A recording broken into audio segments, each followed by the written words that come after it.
March 1968. Quang Tri Province, 4 kilometers northeast of Quezon Combat Base. The M60 should have jammed 20 times already. Danny Morrison, 19. 7 months in country, 83 days left until Deros. Was loading his ammunition belts backwards.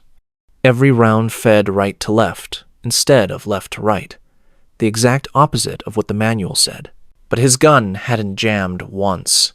Below, through monsoon rain so thick it turned windscreens gray, 40 wounded Marines were surrounded by 3 companies of North Vietnamese Army regulars. The radio crackled. "Any aircraft? This is Bravo 26. We are surrounded. 40 wounded. LZ is hot." Morrison had 225 rounds left, maybe 90 seconds of fire. Standard doctrine said that wasn't enough. But Morrison wasn't using standard doctrine. He'd figured something out 2 months ago that made one M60 fight like 3. For the next 18 minutes, Morrison would prove that sometimes the best way to follow the manual is to ignore it completely. Danny Morrison didn't choose Vietnam. The draft notice chose him. Born February 1949 in Youngstown, Ohio, Danny was supposed to pour steel like his father and grandfather. 3 generations of Morrisons had worked Republic Steel's blast furnaces. His future was mapped. Graduate high school in 1967, start at the mill, marry his girlfriend Linda, buy a house in the Polish neighborhood. But his older brother Mike had already gone to Vietnam with the 1st Infantry Division. Mike came home in a box 4 months later. Highway 13 ambush. He was 21. The draft notice arrived. February 16th, 1967, Danny's 18th birthday. His mother cried. His father, a Marine who'd fought at Peleliu in Okinawa, just gripped Danny's shoulder hard enough to leave marks. Fort Dix. 8 weeks of basic training where drill sergeants screamed about following orders. They taught Danny to disassemble an M14 in 30 seconds, to respond to ambushes with immediate action drills.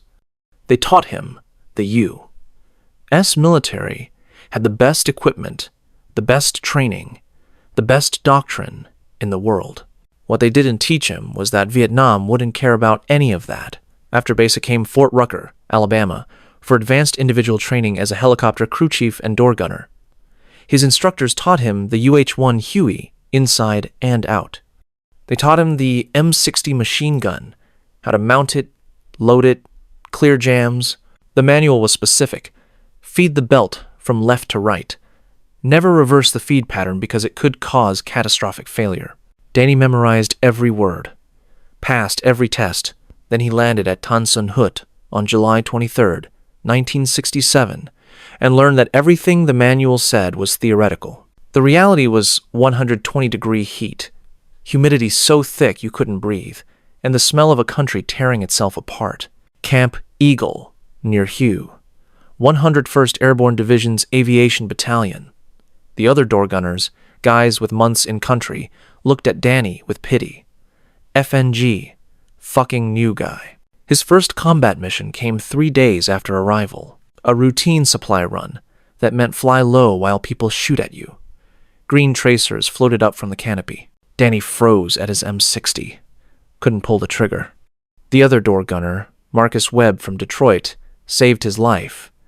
Webb spotted the muzzle flash, laid down suppressing fire while screaming, "Shoot, you stupid FNG! Shoot or we all die!" Danny pulled the trigger. The M60 roared. Brass casings tumbled into the slipstream. That night, Webb pulled him aside. "Forget what they taught you at Fort Rucker. This ain't Alabama. Out here, you got 2 jobs. Keep the bird flying and keep everyone alive. Everything else is bullshit." Webb taught him what the instructors hadn't: how to spot muzzle flashes in triple canopy jungle, how to manage ammunition so you never ran dry at the wrong moment. Most importantly, Webb taught him the M60 manual was written by people who'd never been shot at. "These guns jam all the time," Webb explained. "Humid air, red dust, jungle rot. The ammunition belts get damp, the cloth swells, the links bind.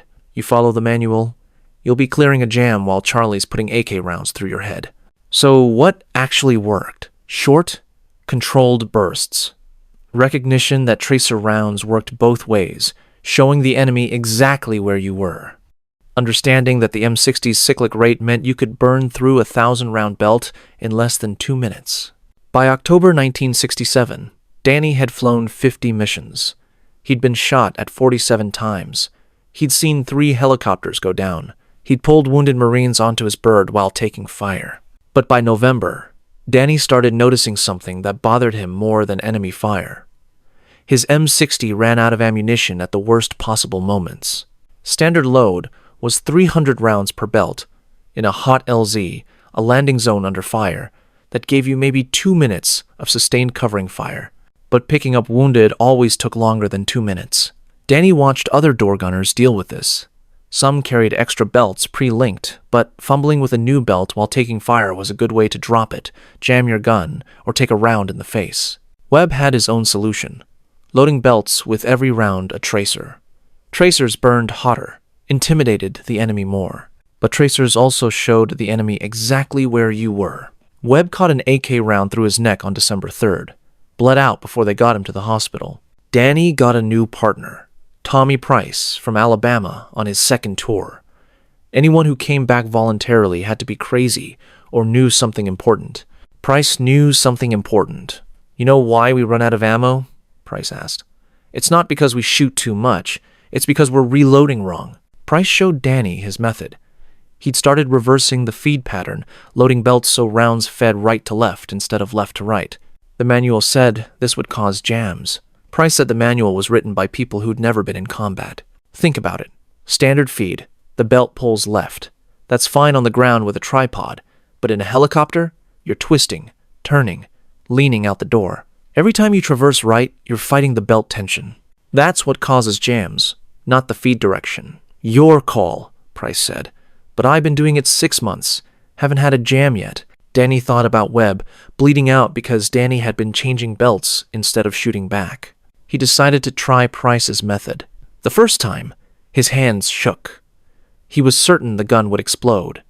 Price watched, smoking, completely unconcerned. Danny test-fired 50 rounds.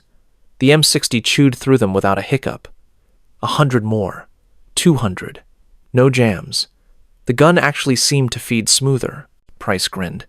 "Welcome to the real war, Morrison, where nothing works like it's supposed to, except the shit they said would kill you." By January 1968, Danny had flown 127 combat missions.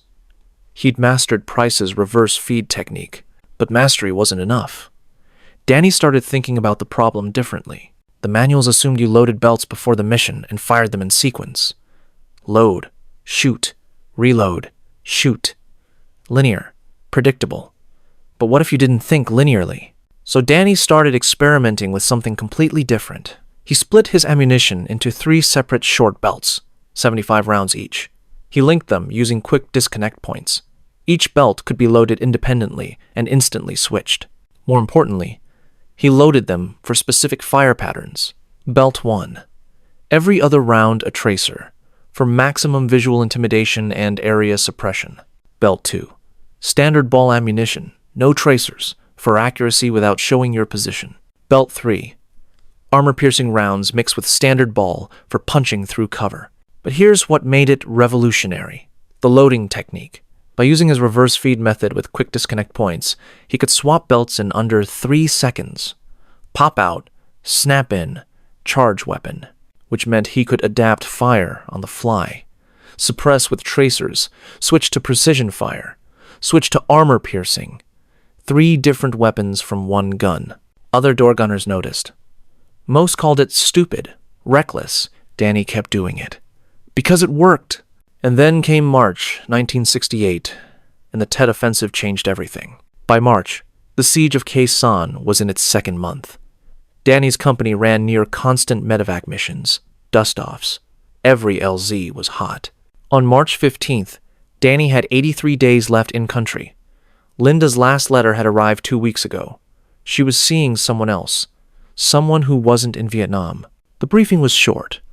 Marine Company pinned down 4 clicks from Khe Sanh. Heavy contact with NVA regulars. 40 wounded. Needed immediate dust-off. 3 Hueys launched. 7-3 was Danny's bird, piloted by Captain Rick Vance. Tommy Price was supposed to be the other door gunner. But Price had caught malaria. His replacement was Billy Gardner, 19, 3 weeks in country. Gardner still believed the training manuals. They flew northwest through rain. Danny's M60 was loaded with 3 belts, 900 rounds total, all reverse-fed. Gardner had standard load. Through a break in clouds, Danny saw purple smoke rising from jungle. The clearing was tiny, maybe 30 meters across.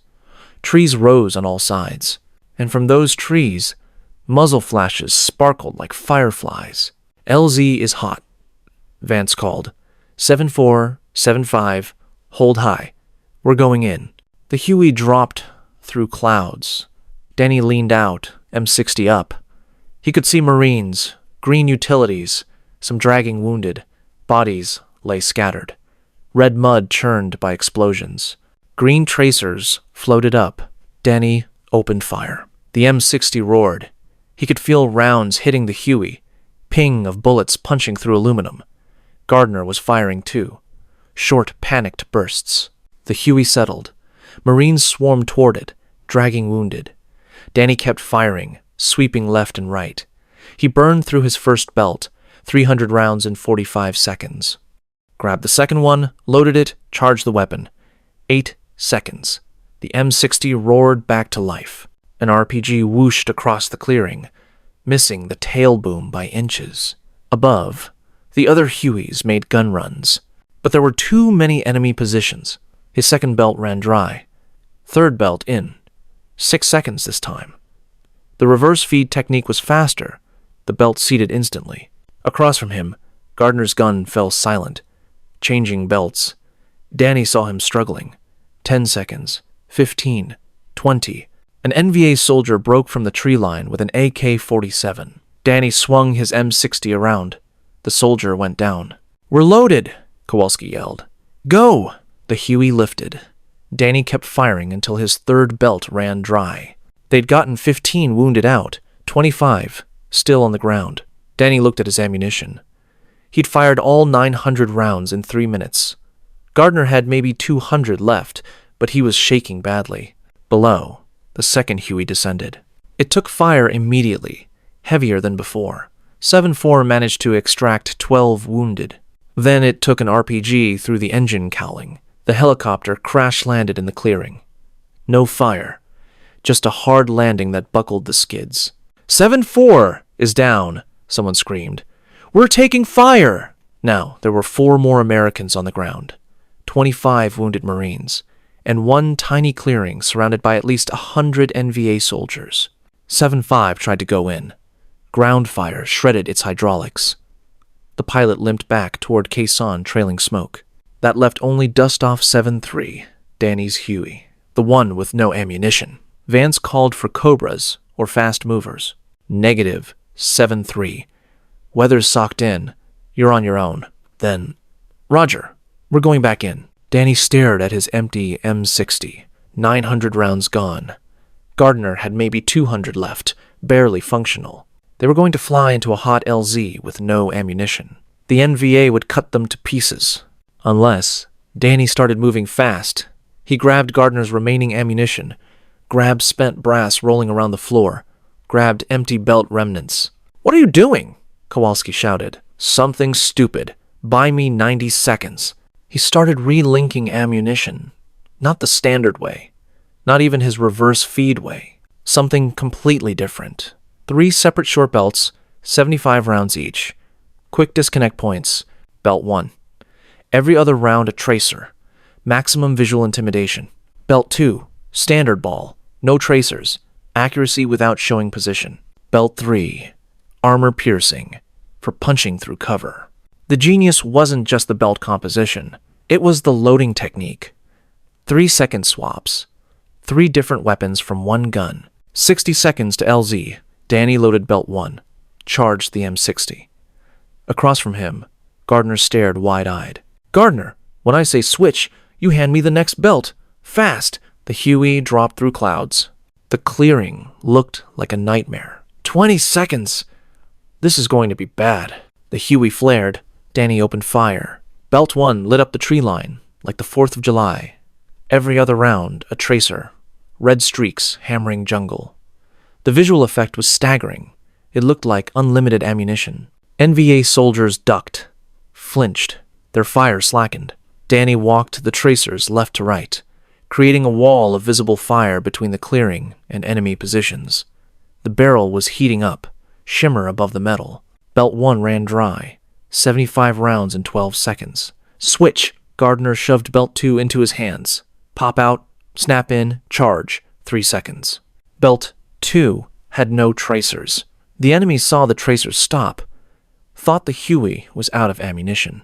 NVA soldiers popped up from cover. Danny killed them. Belt 2 was for precision. No tracers meant he could fire without giving away position. He picked his targets. Soldiers raising weapons. Soldiers running toward the clearing. Soldiers with RPGs. Each burst was 3 to 5 rounds. Controlled, aimed. He wasn't suppressing anymore. He was hunting. A soldier with an RPG went down. 2 more running toward the crashed helicopter fell. A machine gun team scattered. Marines were dragging wounded toward Danny's Huey. 7-4's crew was helping. The clearing was chaos. Wounded, screaming, bullets cracking through air. Belt 2 ran dry. 75 rounds in 20 seconds. Switch! Belt 3 snapped in. 3 seconds. The NVA had figured out the Huey wasn't out of ammo. They were moving behind heavier cover, fallen logs, bomb craters, thick bamboo. Standard ammunition wouldn't punch through. Belt 3 would. Danny spotted movement behind a fallen tree. Fired a burst. Armor-piercing rounds punched through 18 inches of hardwood. The soldier behind it died. Muzzle flashes from inside a bomb crater. 5 rounds through the crater's lip. The firing stopped. The NVA started to panic. They'd been winning, had the Americans pinned, had shot down a helicopter. But this one, Huey, this one gun, was everywhere at once. Suppressing, precision firing, punching through cover. One gun shouldn't be able to do this. But Danny Morrison's reverse feed, quick change system meant he was fighting like 3-door gunners instead of 1. The Marines got the wounded loaded, got 7-4's crew aboard, 23 people in a helicopter designed for 12. "We're overloaded!" Kowalski screamed. "Then we fly slow. Everybody's coming home." Belt 3 ran dry. Danny had fired 225 rounds total. He'd made it last 3 times longer than standard loading, delivered more effective fire because he could adapt instantly. But now, he was truly Winchester, and they still had to take off. The Huey's engine whined, struggling. The rotor RPM dropped. They weren't climbing, just wallowing upward, gaining altitude in feet per second, and the NVA knew it. Every gun opened up. AK-47s, RPGs, a heavy machine gun, green tracers swarmed the Huey. Rounds punched through aluminum, through the floor, through the doors. Danny felt one crack past his head, shockwave slapping his face. An RPG screamed past the tail boom, missed by less than a foot. If it had hit, they'd all go down. Vance fought the controls. "Come on, baby. Just a little more." They cleared the tree line, barely. Rotor tips, chopping leaves, still taking fire. Gardner screamed. He'd been hit, blood spreading across his uniform. The Huey clawed for altitude. 50 feet. 100. Still taking fire, but decreasing. 200 feet. 300. They broke into cloud cover. The gray mist swallowed them. Enemy fire stopped. The NVA couldn't see them anymore. Danny slumped against his gun. His hands shook, ears ringing. Smoke from the barrel drifted through the cabin. "Everybody alive back there?" Gardner's hit. Through and through in the shoulder. "He'll make it. Everyone else is alive." They'd gotten everyone out. All 29 Americans. Because one door gunner had figured out how to turn one M60 into 3, they limped back to Camp Eagle. 37 bullet holes in the fuselage. Vance set it down hard, and ground crew pulled the wounded out. Danny couldn't move, just sat there, staring at his hands, black with gun oil and powder residue. Right palm blistered from the hot barrel guard. Kowalski grabbed his shoulder. "That thing you did with the ammo belts, that was... I don't even know what that was." "Stupid," Danny said. "Could have jammed. Could have gotten us all killed. But it didn't. You saved those Marines. You saved 7-4's crew. You saved us." The debriefing lasted 3 hours. A major from division headquarters wanted to hear it. 29 Americans extracted. 1 Huey. one door gunner with 225 rounds. The Marine Company commander is putting you in for a Silver Star. Danny didn't care about medals. He cared about the Marines screaming on the ground. But in Vietnam, medals were currency. They meant someone noticed. They meant maybe your innovation might save other crews. Sir, the ammunition loading technique I used, it works. Other door gunners should know about it. The major looked skeptical. You loaded the belts backwards, against doctrine. Yes, sir. And it didn't jam once. And it let me adapt fire 3 times faster. That's why we got everyone out. I'll note it in my report, but don't expect doctrine to change. The Army doesn't rewrite manuals based on one mission. Danny knew he was right. The Army wouldn't change, but other door gunners might. Word spread over the next 2 weeks. Door gunners started asking questions. How do you link the belts? Where do you put the disconnects? Danny showed them, taught them. Some tried it. Some called it suicide. Tommy Price came back to flight status in early April. Heard you took my trick and improved it, Price said. Wouldn't have thought of it without you. Price grinned. That's how it works out here. We figure shit out. We survive. And we teach the next guy. Danny received his Silver Star on April 20th, 1968. His parents got a letter. His father called it a hell of a thing. Linda didn't write back. By May 1968, at least a dozen door gunners in the 101st were using variations of Danny's quick-change belt system. Nobody called it doctrine. Nobody wrote it in a manual. But it spread door gunner to door gunner because it worked. The technique saved lives. Medevac at Hamburger Hill, both door gunners using quick-change belts, extracted 32 Marines without a single friendly KIA. Convoy ambush near Firebase Birmingham. Door gunners switching between belt types held off attackers until QRF arrived. Nobody kept official statistics. The Army couldn't acknowledge a technique that violated doctrine, but the door gunners knew. They counted it in men who came home. Danny Morrison rotated out of Vietnam on June 6, 1968. He stepped off a 707 at Travis Air Force Base wearing jungle fatigues and his Silver Star. A woman in the terminal spat on him, called him a baby killer. The drive back to Youngstown took 4 days. Danny didn't say more than 100 words. He got a job at Republic Steel, working the blast furnace. The heat reminded him of Vietnam, 130 degrees next to molten iron. But at least nobody was shooting at him. The nightmares started within a month. Every night. The clearing, the wounded Marines, the M60 jamming at the worst moment. He'd wake up reaching for a weapon that wasn't there. How do you explain to a girl from Youngstown what it feels like to have a bullet crack past your head?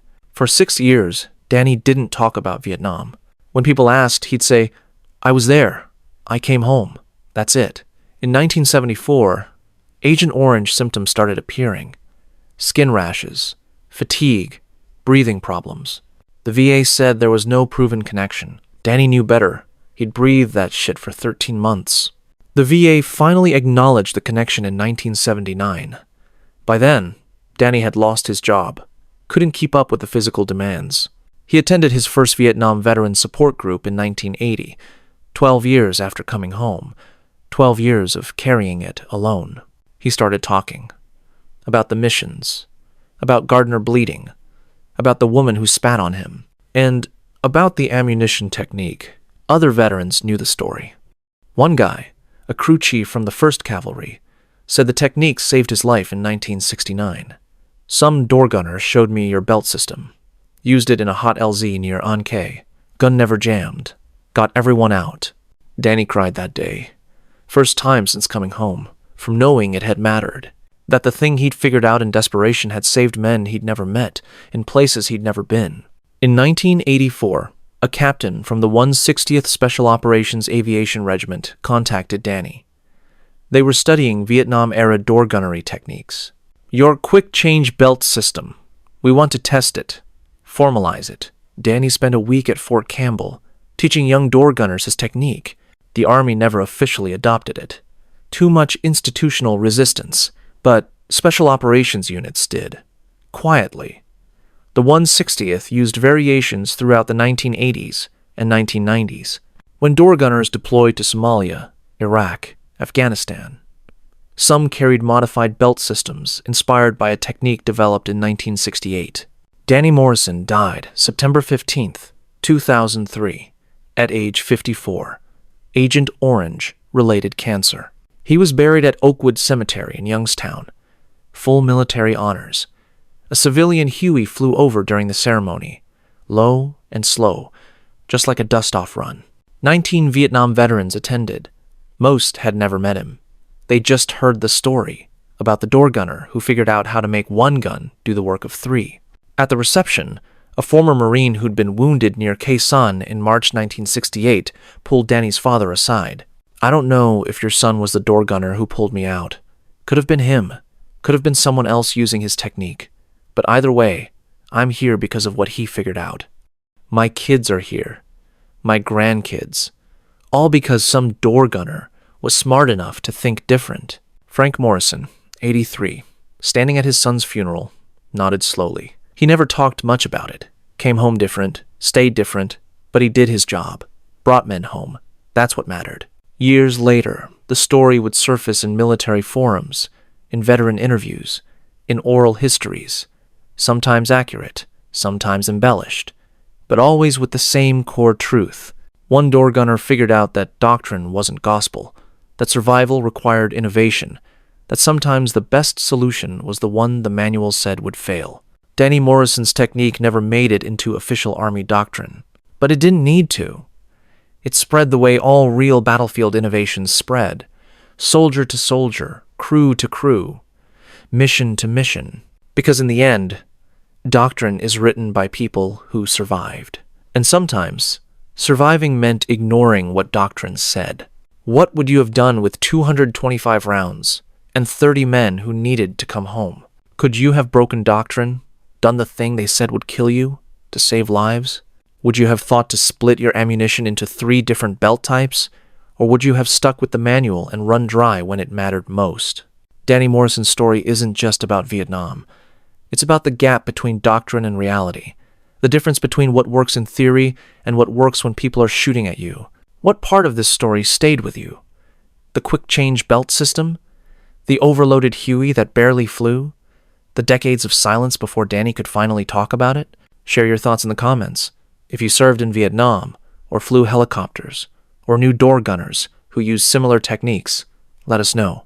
And if you believe that sometimes the best solutions come from the soldiers actually doing the job, not the manual writers thousands of miles away, share this story. Because doctrine has its place, but survival requires thinking different. Because sometimes the technique they said would fail is the one that brings everyone home. Because Danny Morrison spent 13 months figuring out how to keep people alive, and then spent 35 years carrying the weight of what it took to do it. And because these stories, complicated, difficult, honest stories about courage in an unpopular war, deserve to be told with all their complexity intact, not as propaganda, not as protest, just as truth. The truth that soldiers innovate, that desperation breeds genius, that sometimes one man with one gun can turn an impossible situation into a rescue. And that's worth remembering, even when the war itself is something we'd rather forget.